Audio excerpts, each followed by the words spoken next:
Welcome back, all 820 of you fellow poker junkies, to another episode. For this one, we're headed back to the Black Pearl to play some more 3-5. This session has some great hands, but before we get into those, I have to tell you about something that's happening because of you. Last vlog that I put out, I asked for your help, and man, did you guys ever show up. I put that video out in the morning, and by that evening, there was so much support from you guys that I was getting a phone call. Awesome, I appreciate you guys. I've had several conversations since then, and it seems like Quest is gonna try to make this thing work. I hope that's the case. It seems like it can be a really good partnership, so we're looking forward to that, but I just had to say thank you. Your support is unbelievably appreciated, and it clearly had a big impact. All right, to the table, let's play some poker. We buy in for $1,000 and get involved pretty fast. Second orbit at the table, and we get dealt 6 of hearts, 7 of hearts on the button. We have $9.50 in our stack, the cutoff limps for $5, and I raise to 25. The big blind and the cutoff both call. The flop comes down Jack, 6, 7, all diamond. The big blind leads out for 45 into 75. The cutoff folds and it's on me. We flop 2 pair on a dangerous board, and the big blind is leading out into 2 opponents. I think you could actually exploitatively fold here if you were confident in the player type and knew that they were only going to make this play with the goods, since we're drawing to only 4 outs, we're behind. But this opponent is definitely capable of making a move with something like top pair and a nut flush redraw. We call the $45. The turn is the 2 of clubs. He bets 75. At this point, I'd be folding out 90% of the time against an unknown opponent. I'm going to make my choice based on the player and make a rare call. If this hand had been heads up, I would make the call more often here. But since we started multi-way, my fold frequency should be higher because his leads should be stronger. All of that said, I'm making the call here with the plan to fold if he bets large on the river. I expect that any of the hands that I'm currently beating should shut down on a non-diamond river. The river is the 7 of clubs. Alright, never mind. He bets $100. Now, we need to make a move for more value. I raise to $350 looking for a call on this fortuitous gift of a river. He goes deep into the tank, and after thinking on it for a long time, decides on calling. He said that he had ace-jack with the ace of diamonds, so we ended up being right on this one. But we were definitely fortunate to get the river to full house and an easy decision to go for value. The next major hand of the night is ace-king offsuit in the big blind. The button opens to $25, and I raise him to $75. He makes the call. The flop is ace of spades, 8 of spades, 8 of clubs. I bet $65, and the button raises to $165. I don't think that he should have many 8s based on the pre-flop action here, so I'm expecting that we're up against another strong ace. I make the call. The turn is the 2 of clubs. Since he raised us on the flop after calling a 3-bet pre, I'm going to check to him. I check, and he bets $300. I make the call since this really shouldn't change anything, and I still expect to see an ace most of the time from our opponent here. Finally, when the river doesn't change anything, I check to him again, and this time he decides to check back, announcing an ace, and he turns up ace-king. We chop this one up, but I'm glad not to see an ugly 8 turned over, even though I was hoping to see an ace-queen. For the next hand, I'm in the cutoff with $1,400 in the stack. 3 people limp in front of me, and I raise to $35 with pocket 9s. Only under the gun calls. We both check when the board comes down queen of hearts, 6 of hearts, 2 of clubs. The turn is the 7 of diamonds. He leads for $30 in this card, and I check the flop with the plan to control the pot size so I can call here. That's what I'm going to do. The river is the 10 of diamonds, so the flush draw misses, and he now bets $35. This is a very unusual sizing if he's trying to bluff. I'm going to assume that he's going for value. The question is he going for value light enough that we can beat him? He's betting so small here, and my pot odds are quite nice. So with the odds that we're getting, we only have to be good about 20% of the time. Could he have something as weak as a 7 and be going for really slim value from a high 6? I'm not sure, so I reluctantly toss in the call, expecting to see bad news from a weird hand that stumbled into something better than 9s. He shows a very surprising ace-deuce of diamonds. A few orbits go by, and then we get ace of hearts, 9 of hearts, under the gun plus 1. I raise to $20, middle position calls, and then the hijack jams a $32 stack. The button calls, and we call as well. We head to the flop 4 ways. The flop comes down ace, 7, 5 rainbow, and it checks through. The turn is a queen, and I bet $40. Middle position now min raises to $80. Everyone folds back to me, and I've underrepped my hand so far. I'm going to call this min raise and evaluate what my opponent does on the river. If the raise sizing were larger here, I could potentially get away from the hand since this is a raise multi-way. The river is a 2 of clubs. I check, and middle position thinks for a while before deciding on a check back. I'm pretty surprised when he turns up 5-7 for 2 pair, and I muck. This hand is an unusual one. We're in the big blind with ace-queen offsuit and a $1,500 stack. Under the gun raises to 15, and there are 3 callers. The small blind folds, and I raise to 90. I talked this one through with you guys on Discord, and after doing so, I think that I should have raised slightly larger since I'm out of position and I don't want the call. Thanks, Rockpile, for thinking this one through with me. Appreciate you, man.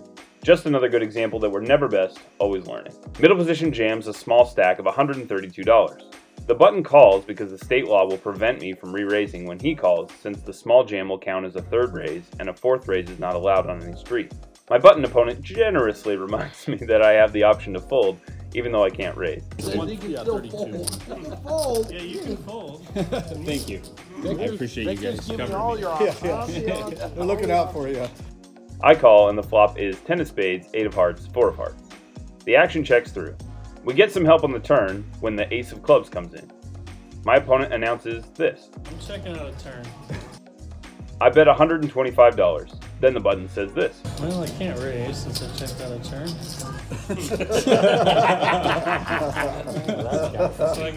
I guess I lose 2 often. And makes the call. The river is the 7 of diamonds. I think for a while, and while I want to bet to try to get value from worse, the hands that I can get value from are pretty minimal. I'm out of position, and any flush draws that might be out there are going to fold to any bet. If I plan to check call here, I give worse hands a chance to put money in when I don't think they would otherwise. I think that any of the hands that are beating us are going to raise if we lead, and several of the ones that we are beating can bet if we check. I decide on the check, but I'd like to hear what you guys would have done in this spot. My opponent checks back and mucks when I show my hand. He said he had a weak ace and would have folded to any bet. We're playing $20 bomb pots at every dealer change, and here's one of them. We have ace of clubs, 7 of clubs. The flop is terrible for us. There's a bet, and we fold. They pretty much all went this way, didn't win a single pot. Now we're in the hijack and get dealt 8-9 of hearts. I raise to $15 when it folds to me, and the button calls. The small blind raises to $75. We're really deep here, and based on experience, I'm expecting that the button is going to call behind as well fairly often. I make the call, but unfortunately my odds are not as good as I expected them to be when the button folds. The flop is king of clubs, 9 of clubs, 2 of spades. He bets $100 again.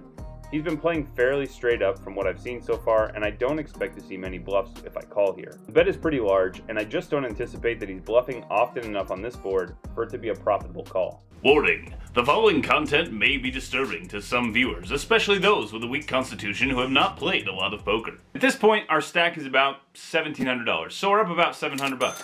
And we've suddenly gone incredibly card dead. This has happened before though, no need to worry, I know just what to do.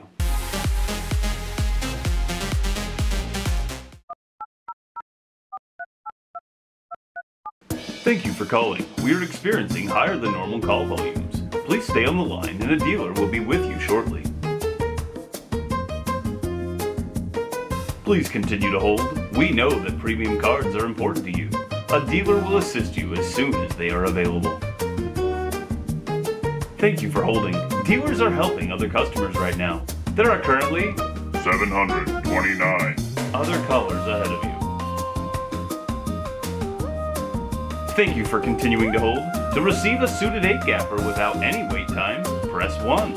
Otherwise, please continue to hold. Years ago, I read a book called Elements of Poker by Tommy Angelo, and in that book, he spends time discussing that there's a point where you need to leave the table because your mind is not going to be right anymore. And I have found, through much trial and error, that if I'm card dead for 2 hours, it ruins my game. I get impatient, I go on tilt, and I punt off a lot of chips. With that in mind, after about 1 hour, I set myself a timer and said if I don't have some cards and some playable hands, by this time, I'm leaving. I think this is really important. If you're ever card dead at the table and you really start to feel it, you can usually feel it coming on. You look down at like, I don't know, 6-9 suited and you're like, well, it's been a while and I feel like I'm due.